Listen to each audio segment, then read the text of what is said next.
pembuatan tablet ya. Nanti kita akan coba sedikit. Kalau kemarin sudah kita pakai konsep granulasi, sekarang kita akan menggunakan konsep pembuatan tablet gitu ya. Nah nanti habis selesai ini, percobaan yang kedua ini nanti Bapak-Ibu sekalian akan ketemu kita di Google Classroom. Nanti kalau di Google Classroom ini akan saya sampaikan di diskusi ya. Jadi nanti habis ini Anda langsung masuk di Google Classroom, kemudian nanti di situ ada absen ya, ada absen di situ. Setelah absen, kemudian nanti tugasnya untuk laporan waktunya Anda kirim di Google Classroom saja ya. Jadi tidak usah di email saya ya. Biar nanti di Google Classroom nanti bisa jadi satu. Gitu ya, Bapak bisa ya. Izin bertanya Pak.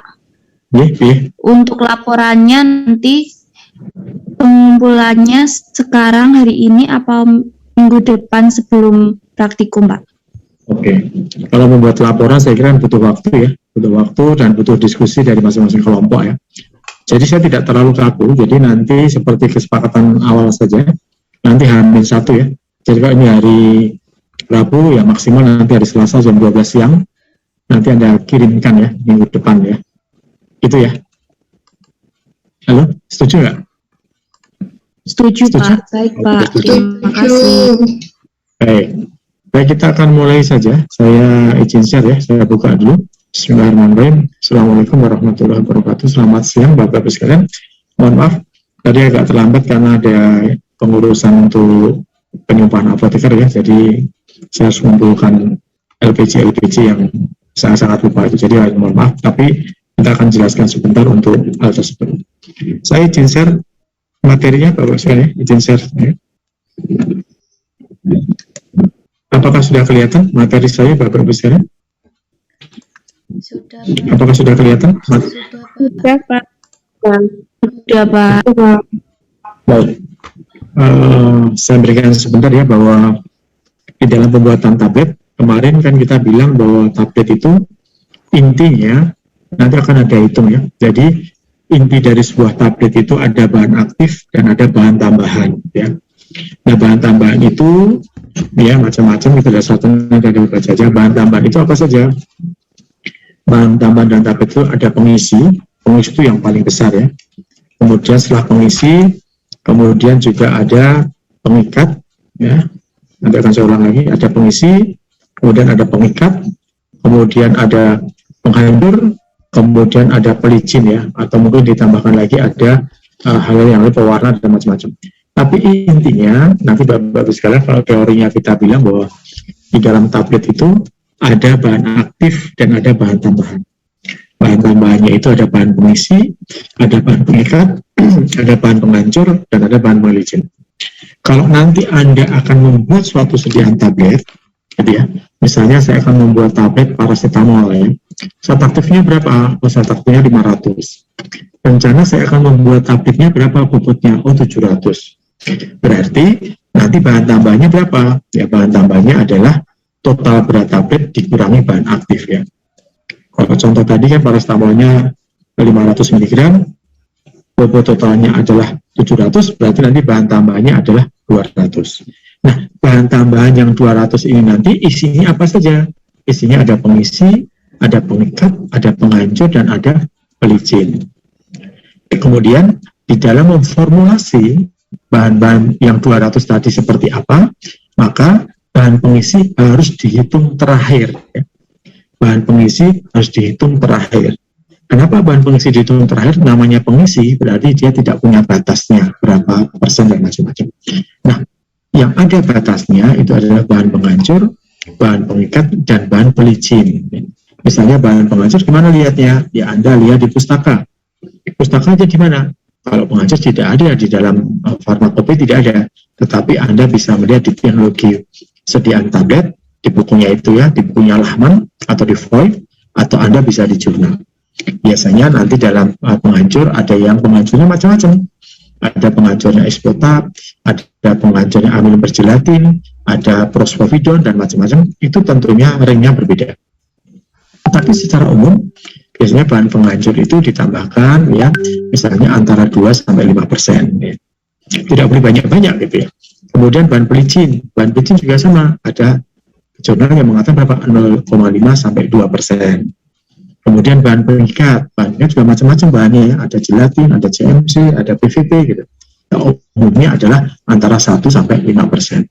Nah, 1 sampai 5 tadi mengenai bahan pelicin, bahan pengikat, kemudian pelicinnya 0,2 sampai 5, kemudian penghancurnya antara 1 sampai 5 gitu. Itu sudah tertentu dan kecil-kecil. Maka apa yang 200 sisa tadi harus dikurangi persen itu. Nah, persen itu bukan persen 200-nya ya, misalnya kita kan penghancur ya. Penghancur misalnya saya ada tentukan misalnya 1%. Nah, 1%-nya itu ada 1% dari mana? Dari total tadi 700 berapa? Oh, 7. Berarti 7 miligram. Ya. Tadi 200, so sisanya bahan tambahan, ya kurangi aja jadi 7, berarti berapa? Kemudian nanti bahan penghancur juga berapa? Nah, sisanya yang 200 tadi setelah dikurangi bahan pengikat, bahan penghancur, dan bahan pelicin, itu adalah bahan pengisi. Jadi nanti Bapak-Ibu sekalian di dalam membuat formulasi tablet, tentukan dulu berat tabletnya berapa dan bahan aktifnya berapa. Saya belum bicara mengenai modified tablet ya, nanti mungkin ketemu saya setelah UTS ya, nanti saya akan masuk mengenai pengembangan sediaan tablet ya, tidak konvensional. Tapi tablet misalnya ada tablet yang system release, ada tablet yang effervescent, kemudian ada tablet yang FDT misalnya, atau tablet sublingual, nanti baru pengembangannya saya dan Mas Evo setelah UTS ya. Gitu. Nah, jadi banyak di nanti, jadi Bapak-Ibu harus paham apa gunanya bahan pengisi, ada guna bahan pengikat dan bahan penghancur ya. Nah, apa gunanya di sini bahan pengisi? Ya tujuannya adalah untuk menentukan bobot tablet kita berapa gitu. Biar nyaman, nggak mungkin misalnya kita bahan aktifnya dexamethasone.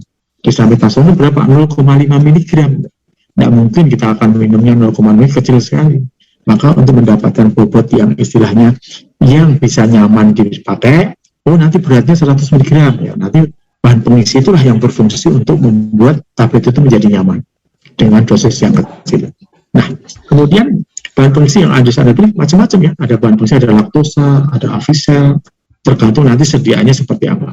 Ada kalsium fosfat gitu ya. Nah, di sini sudah ada, kita berikan ada contohnya, ada kalsium fosfat, ada amilum, ada bahan laktosa dan macam-macam. Ini masih yang konvensional. Nah, kalau untuk sediaan yang tablet isap misalnya ya, pengisi ada sukrosa, ada manitol, ada sorbitol, tergantung dari sediaan kita nanti apa. Apakah sediaan yang telah ditelan atau sediaan yang dihisap ya, tentunya nanti rasanya berbeda. Nah, bahan pengisi pun harus ditambahkan sesuai dengan apa sediaan kita itu. Kemudian bahan pengikat tujuannya apa ya, tadi campuran kita nanti biar nanti menjadi sangat kuat di tablet ya, harus ada bahan pengikatnya. Nah, bahan pengikat ini tentunya akan efektif kalau ditambahkan dengan apa, dibuat mucilago dulu atau dibuat larutan dulu, tambahkan air baru ditambahkannya. Nah, bahan pengikat ini nanti tujuannya apa? Agar tablet kalau dicetak nanti tidak rapuh ya. Tidak rapuh sehingga akibatnya nanti tablet yang harusnya kita membentuk tablet tidak menjadi serbuk ya. Nah, ini adalah fungsi dari bahan pengikat. Namun demikian, pengikat juga jangan sampai terlalu banyak.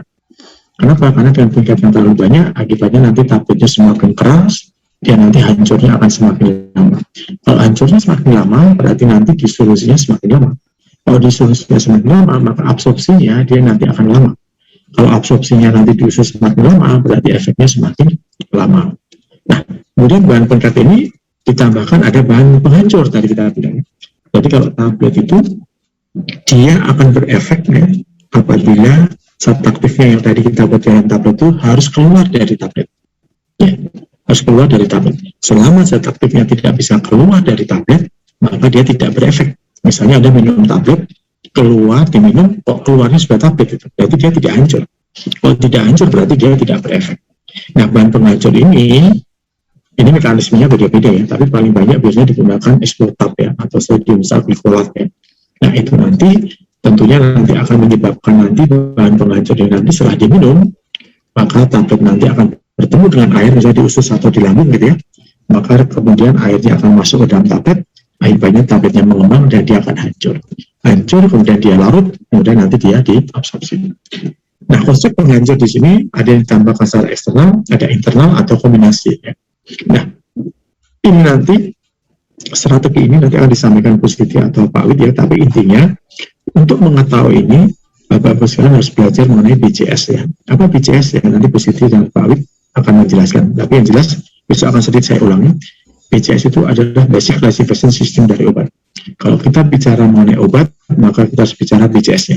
Ada BCS kelas 1, kelas 2, kelas 3, dan kelas 4. Ya. Tentunya kalau protein tidak akan sampai ke situ, tapi intinya obat-obat yang kelarutannya kecil, yang mudah larut, yang dua-duanya tidak mudah larut dan tidak bisa diabsorpsi, itu nanti akan menjadi salah satu strategi di dalam pemilihan bahan tambahan. Mudah-mudahan nanti Bu Siti dan Pak Widodo bisa mengeksplor ke situ. Kalau tidak, ya besok akan saya ulangi pada saat KUTS, konsepnya seperti itu. Kemudian pelicin. Nah, pelicin itu gunanya apa? Ya, tablet itu kan di dalam cetak kan harus masuk ke dalam ruang cetak ya, dalam ruang cetak. Nah, untuk tablet biar masuknya ke dalam ruang cetak nanti seragam, ya, biar dosisnya seragam, maka dia harus mampu mengalir dengan bagus. Nah, mengalir dengan bagus ini selain dibuat granul, juga dibantu dengan bahan pelicin ya. Bahan pelicin. Nah, pelicin di sini ada 3 fungsinya, ada lubrikan, ada glidan, dan antiadherin. Intinya apa? Masing-masing punya keuntungan dan kerugian. Kalau glidan itu dia mudah mengalir. Kalau lubrikan, biar setelah dicetak, maka tabletnya keluar dari cetakan itu utuh ya, artinya tidak ada yang menempel. Antiadherin itu juga sama, jangan sampai nanti menempel pada pansnya.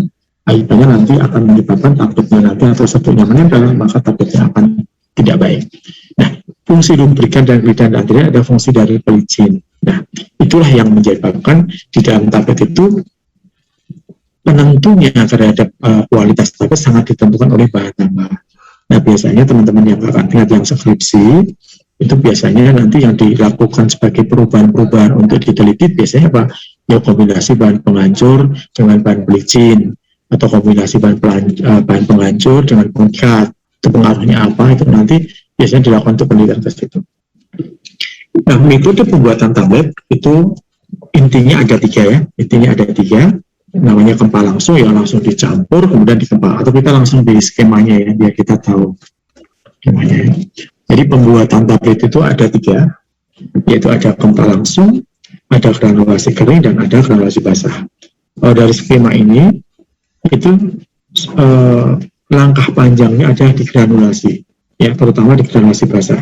Nah, kemarin tugas Bapak Ibu sekalian sudah ya, Anda membuat uji mutu fisik granul, di mana granul itu dibuat dalam metode granulasi basah ya. Kemarin belum ada obatnya ya. Nah, sekarang kita akan mencoba untuk percobaan yang kedua ini, kita menggunakan bahan obat dan juga ada bahan pengisi, pengikat, penghancur, dan intinya ada macam-macam. Nah, konsep pemilihan metode ini, mudah-mudahan nanti disampaikan oleh Bu Siti dan Pak Widodo ya, konsepnya adalah kita harus menjaga jangan sampai zat aktifnya itu rusak selama dibuat. Tabletnya jadi, tetapi akan menjadi tidak bermutu seandainya zat aktifnya rusak. Nah, bagaimana caranya mengetahui zat aktif rusak? Ya, Anda baca di fisikokimia bahan aktifnya. Misalnya, nanti percobaan kita menggunakan asetosal ya, asetosal. Nah, Anda baca di asetosal, oh ternyata secara farmakologi, asetosal itu ternyata secara fisikokimia malah. Secara fisikokimia, asetosal itu kalau kena air, maka dia akan menjadi asam salisilat. Ya. Otomatis kalau dia ketemu dengan air itu menjadi asam salisilat, ya berarti kita tidak boleh memakai metode yang di situ ada airnya. Yang di situ ada airnya adalah metode granulasi basah ya. Granulasi basah itu pas namanya basah, pasti dia menggunakan yang basah-basahan ada airnya. Sehingga tidak tepat asetosal kalau kita gunakan dalam metode granulasi basah. Yang kedua, metode kempal langsung. Metode kempal langsung itu hanya bisa digunakan jika sifat alirnya bagus, kompaktibilitasnya bagus. Nah, asetosal itu sifat alirnya jelek, kompaktibilitasnya jelek. Sehingga kalau dia nanti dibuat kempal langsung yang sangat simpel seperti ini, maka nanti tidak akan mendapatkan bobot yang seragam, kemungkinan juga bobotnya tidak mengalir. Nah, akibatnya nanti tabletnya tidak bermutu. Ya. Jadi kalau melihat dari metode ini ada kempal langsung ya, itu bahan obat tambah bahan tambah dicampur langsung dicetak, simpel sekali. Kemudian kalau granulasi kering ya bahan obatnya, kemudian nanti ditambah bahan pengikat dan bahan fungsi, kemudian dibuat selak, setelah diselak dihancurkan, diayak, jadi. Kalau granulasi basah nanti bahan obat tambah fungsi dicampur, tambahkan bahan pengikat yang sudah dibasahi dulu, ya basahi, kemudian dibuat massa granul, diayak, saat diayak kemudian di oven ya, dikeringkan, setelah kering di oven diayak lagi, setelah ayak kemudian nanti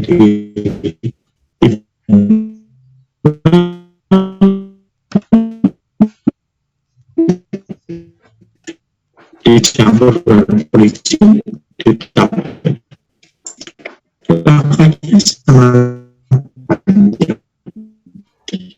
Tapi intinya Anda akan memilih suatu metode, kata kuncinya adalah di zat aktifnya. Zat aktifnya itu stabil apa tidak. Akhirnya granulasi kering ada tekanan yang keras. Secara fisikokimia dia membentuk selat itu dengan tekanan stabil kalau dengan adanya air di granulasi basah, sehingga nanti dia akan menjadi asam salisilat. Kalau menjadi asam salisilat berarti nanti fungsinya tidak sebagai asetosa lagi. Kemudian kalau saya memilih kembali langsung, karena sifat air itu jelek, karena asetosa bentuknya jarum, serbuknya jarum. Kalau jarum mati dia tidak akan mengalir dengan bagus. Nah, ini beberapa sedikit yang saya sampaikan kepada Bapak Ibu sekalian, bahwa di dalam pemilihan metode itu kita harus melihat dari sifat dari fisikokimia dari bahan aktifnya. Ya. Oke. Nah, materi praktikum kita untuk yang ini, saya mencoba untuk granulasi kering dulu ya. Nanti dari basah, besok granulasi basah, yang terakhir nanti kembali langsung ya. Nah, granulasi kering adalah asetosa ya. Kenapa granulasi kering? Tadi saya sampaikan bahwa secara fisikokimia asetosa itu tidak stabil dengan adanya air, berarti tidak memakai dengan granulasi basah. Kemudian asetosa bentuknya adalah jarum, maka dia nanti tidak akan bisa mengalir dengan yang bagus.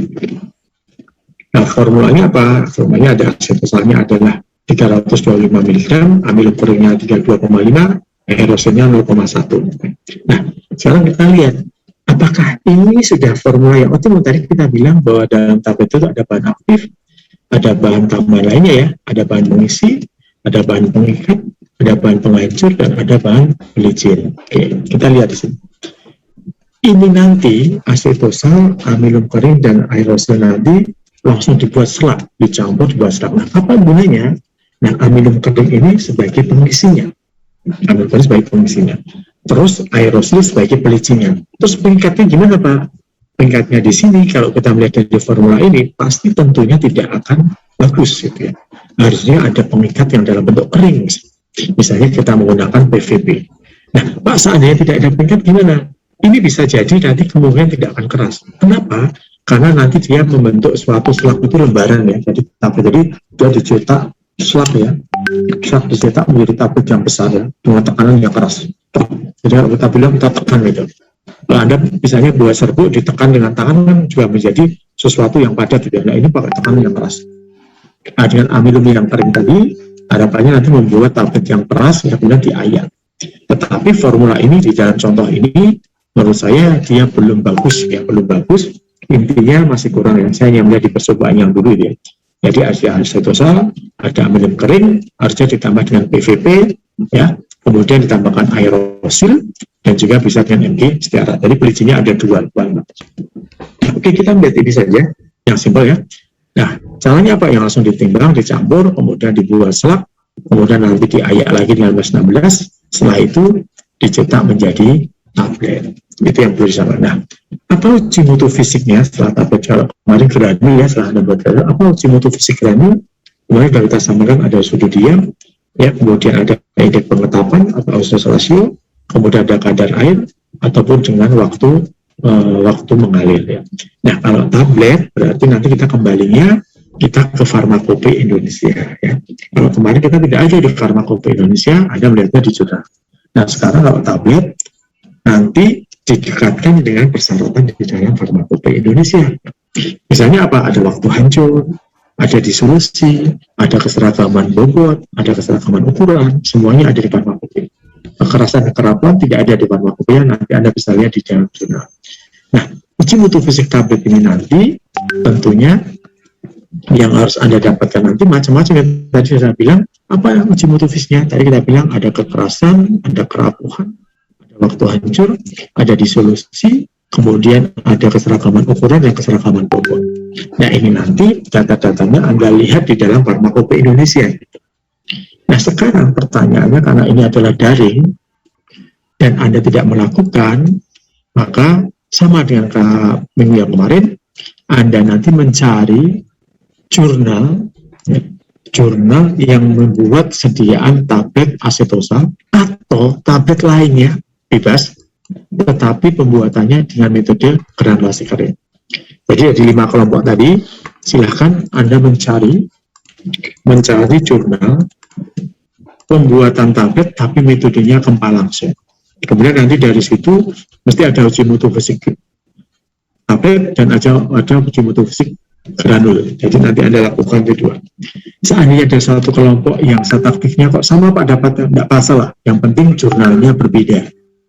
Kemudian di contoh sini adalah tablet asitosal. Mungkin Anda mendapatkan tablet di luar asitosal yang kemudian kempal langsung, silahkan Anda pakai itu. Intinya kempal langsung itu adalah dia dipilih kempal langsung, granulasi kering itu adalah dia tidak stabil dengan adanya air dan juga tidak mengalir dengan bagus. Ya, jadi nanti masing-masing kelompok dipersilahkan mencari itu, mau jurnalnya, yang penting jurnalnya beda, dan aktifnya sama, tidak masalah. Nah, ujinya apa saja? Ujinya mesti sebelum dibuat tablet mesti ada, karena ini juga granulasi, berarti ada uji mutu fisik granul, kemudian dilakukan dengan uji mutu fisik tablet. Uji mutu fisik granul sudah kita berikan kemarin, kemudian sekarang uji mutu fisik tabletnya ada kekerasan, kerapuhan, waktu hancur, keseragaman ukuran, keseragaman bobot, dan jika memungkinkan dengan adanya uji disolusi. Dan nanti akan diceritakan lebih lanjut pada waktu teori oleh positif. Jadi itu Bapak-Ibu sekalian mengenai sedikit yang perlu saya sampaikan karena di dalam teorinya belum masuk, sehingga saya harus menyampaikan sedikit di dalam percobaan hari ini. Mungkin ada yang ditanyakan atau mungkin ada yang perlu didiskusikan, silakan Bapak Ibu. Pak, saya izin bertanya. Ya, silakan. Untuk laporannya itu pakai jurnal yang kempal langsung ya Pak? Bukan, mohon maaf. Kita metode hari ini ada metode granulasi kering. Mohon maaf, granulasi kering. Baik Pak. Bukan kempal langsung. Jadi nanti Anda mencarinya di jurnal metodenya granulasi kering ya. Mau zat aktifnya sama boleh, tapi yang penting jurnalnya berbeda. Ya, itu ya. Baik Pak. Oke, ada lagi yang ditanyakan? Izin bertanya, Pak. Ya, silakan. Kalau jurnalnya itu dengan menggunakan metode kempal langsung dan granulasi kering begitu boleh, Pak? Oh, berarti yang Anda ambil nanti granulasi keringnya. Mungkin di dalam jurnal ini membandingkan antara kempal langsung dan granulasi kering. Yang Anda ambil granulasi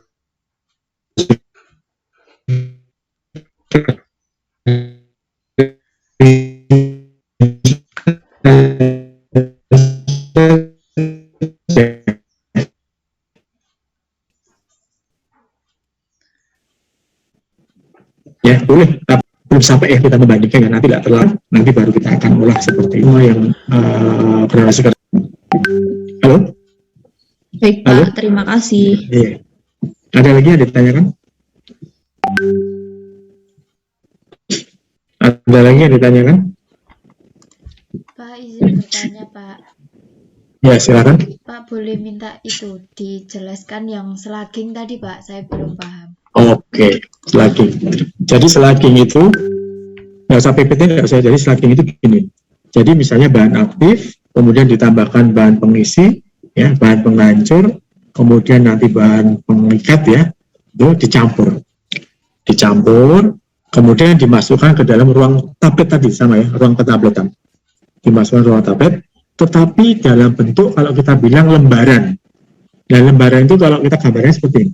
Anda pernah melihat pembuatan molen nggak? Misalnya di pinggir jalan membuat molen itu, molen pisang goreng itu loh. Pernah Pak. Pernah ya? Itu sebelum ada pisangnya kan ada lembaran itu toh, lembaran tepungnya itu loh. Iya Pak. Lembaran tepungnya ya. Nah, Iya. itu lembaran tepungnya itu dianggap sebagai slugging.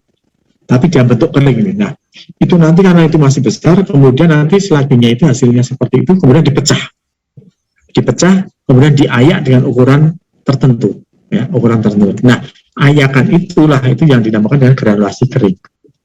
Jadi kalau di dalam tablet nanti bisa saja dibuat dalam tablet yang besar ya, dicetak, tapi tidak lembaran ya, tapi slugging dengan tablet yang besar. Kemudian tablet yang besar itu dipecah lagi, kemudian nanti diayak sesuai dengan ukuran yang diharapkan. Ya, itu menjadi granul yang kering. Itu pemahamannya mengenai slugging. Nah, setelah mendapatkan itu, baru ditambahkan pelicin, dicampur, kemudian dicetak. Kalau granulasi basah kan, membuat granul keringnya kan dengan pengikat, ya, pengikat kemudian dibuat massa granul tambah air, kemudian diayak di oven, kemudian kan diayak lagi ya, betul ya, diayak lagi ya. Nah, setelah diayak lagi baru tambah dengan pelicin. Kalau ini untuk mendapat ini semuanya kering semua, tidak ada air. Tapi cara bentuk gimana ya tadi? Campuran tadi dibuat slug ya. Jadi kalau kita bilang kita tekan dengan keras seperti lembaran, baru kemudian lembaran itu kita pecahkan, kemudian kita ayak dengan ukuran tertentu menjadi granul kering. Ya, nah setelah itu baru ditambahkan pelicin dan dicetak. Itu namanya pembuatan selak dengan metode granulasi kering. Jadi pengikatnya itu bukan dengan air, tapi dengan tekanan pengempaan. Pengempaannya sama persis pada waktu pencetakan tablet, cuma di sini ukurannya lebih besar daripada tablet yang kita buat. Paham ya? Halo? Paham, Pak. Terima kasih. Oke, paham ya. Insya Allah nanti kalau misalnya kita di praktek ya, nanti kita praktekkan Anda akan paham lagi. Karena memang ini semuanya abstrak, jadi tidak paham ya.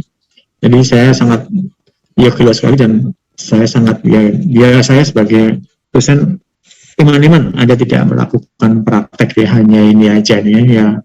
Buat saya kalau praktek seperti ini sangat tidak mungkin kita akan menjelaskan dengan sangat lebih komprehensif ya. Tapi ya mudah-mudahan nanti setelah selesai pandemi ini nanti kita bisa masuk.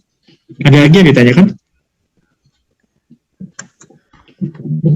Ada lagi yang ditanyakan? Belum ada ya? Ya. Oke. Kalau belum ada, saya kira nanti Anda paham ya, Anda paham di sini. Nanti habis ini saya akan memberikan link untuk kode gizinya untuk kelas saudara. Nanti saya akan masukkan di sini. Nanti habis ini Anda masuk ke dalam gizinya, ya, gizi itu, kemudian nanti Anda di situ absen di gizi, kemudian nanti dari gizi itu akan saya buat tugasnya, dan akan saya setel waktunya nanti berarti hari Selasa jam 12 nanti akan setel, jadi Anda nanti memasukkan tugas kelompoknya masuk ke Google Classroom saja, ya, di tugas kelasnya. Baik, Itu ya, Pak. Bapak-Ibu sekali lagi. Ya, Baik, Pak. jadi nanti teman-teman sekalian kita akan ketemu, saya akan berikan linknya untuk Google Classroom. Materinya sudah saya masukkan ya, sudah bisa di-download ya materinya ya. Sudah, Pak. Sudah Sudah ya? bisa di-download. Nanti saya terus terang ini memang Anda belum masuk ke sini, tapi praktikumnya sudah harus masuk. Jadi lucunya begitu, teorinya belum sampai, tapi Anda suruh praktek. Ya, jadi prakteknya juga ngambang. Makanya ini, kalau saya ingin menyampaikan teorinya, ya saya nggak enak. Nanti teorinya kan Anda melakukan lagi. Ya saya nggak enak lah. Maksud saya 2 kali teori, padahal kan itu juga bukan teori. Tapi ya sudah, saya memberikan prolog sedikit untuk gambaran dari Bapak Ibu saya mengenai apa itu granul, apa itu granulasi basah, apa itu gempal langsung, apa isinya di dalam pembuatan tablet. Walaupun sebenarnya masih banyak akan kita bicarakan. Ya, gimana strateginya memilih bahan pengisi, bagaimana strateginya kita memilih bahan pengikat, bagaimana strateginya kita menambahkan bahan penghancur. Saya belum menjelaskan ke situ karena apa itu nanti mudahnya sudah dijelaskan oleh Bu Siti dan Pak Widodo dulu. Ya. Konsep dasarnya paham. Dan kapan kita memilih sifat alirnya. Kemudian kalau ada kasus yang tidak mungkin, tadi ya misalnya asitosal, nggak mungkin asitosal saya buat dengan granulasi basah ya. Tapi granulasi kering, sifat alirnya jelek kok, gempal langsung tidak bisa gitu. Padahal ada strategi, dia harus bisa dikempal langsung. Ya, yaitu nanti strategi-strategi kita dalam pemilihan di dalam bahan tambah. Dan nanti mudah-mudahan yang konsep awal dulu lah, dasarnya Anda pahami dulu, baru nanti pengembangan itu akan saya berikan mudah-mudahan setelah UTS. Nanti saya akan memfokuskan bagaimana strateginya membuat suatu formula yang tidak mungkin suatu metode menjadi mungkin. Dan nanti akan terus terang akan berhubungan dengan sistem penghantarannya yang berbeda yang sama dengan di situ. Ya. Nah teman-teman, harapan saya nanti kalau skripsi pun tidak terlalu banyak main krim atau main gel ya, terlalu banyak, tapi usahakan membuat sediaan tablet ya, di kampus juga sudah banyak, tinggal Anda mencari membuat tablet nanti variabel apa itu lebih cepat lebih baik gitu ya. Atau ekstrak dibuat tablet ya monggo, atau sediaan bahan sintetis dibuat tablet gitu. Jadi mudah-mudahan nanti bisa seperti dulu lagi, waktu itu paling banyak tablet. Tapi begitu setelah ini pandemi selesai, kebanyakan membuat sediaan gel atau krim yang sangat mudah sekali, harus pokoknya membuat jadi bicara. Dan nanti bisa ada yang tertarik untuk membuat tablet, karena tablet sangat menarik dan sangat enak sekali, dan itu sesuai dengan yang nanti Anda akan tertarik. Ternyata di produk yang di luar itu membuat tablet itu ternyata mudah loh, ternyata formulasinya seperti ini loh, nanti Anda bisa. Harapannya nanti Anda juga akan membuat tablet hisap ya, tablet hisap atau tablet ODT, oral disintegrated tablet ya. Tablet yang di lidah itu hanya 1 detik, mohon maaf, ada 1 menit sebelum 1 menit itu hancur dulu. Itu akan kita buat. Dan bagaimana Anda membuat tablet sublingual di bawah lidah yang sangat menarik sekali. Harapannya nanti Anda paham ke situ dan Anda bisa mengira, oh ternyata sediaannya di luar itu cara buatnya begini toh. oh strateginya membuatnya begini toh, nanti Anda akan bisa tertarik di situ. Daripada sedia gel atau krim yang sudah terlalu banyak dan hanya itu saja gitu.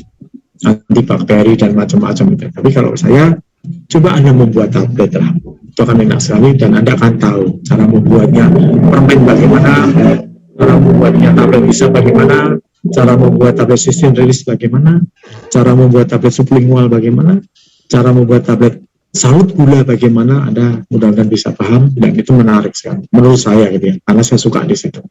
Ya, nanti sistem pengantarnya akan mengajar. Baik Bapak-Bapak sekalian, ini kurang 3 menit. Kalau tidak, saya akan live di sini dan kita akan saya kasihkan di diskusinya link isinya ya. Setuju ya Bapak-Bapak sekalian? Setuju, Pak. Setuju ya, baik. Terima kasih. Mudah-mudahan Anda paham. Kalau tidak ada, kalau nanti ada pertanyaan, Anda bisa tanya di Google Classroom yang akan kita berikan diskusinya. Sebenarnya bisa juga kita diskusi di sini ya, tetapi nanti biar sedikit banyak saya punya linknya khusus ini yang tidak dibaca di tim dosen ya, saya punya GIS-nya sendiri. Baik, saya tutup aja. Terima kasih. Kita ketemu di link GIS. Saya berikan link GIS-nya di diskusinya ya. Terima kasih. Kita tutup aja. Assalamualaikum warahmatullahi wabarakatuh. Saya tutup ya. Waalaikumsalam. Waalaikumsalam warahmatullahi Saya tutup ya. Saya tutup. wabarakatuh.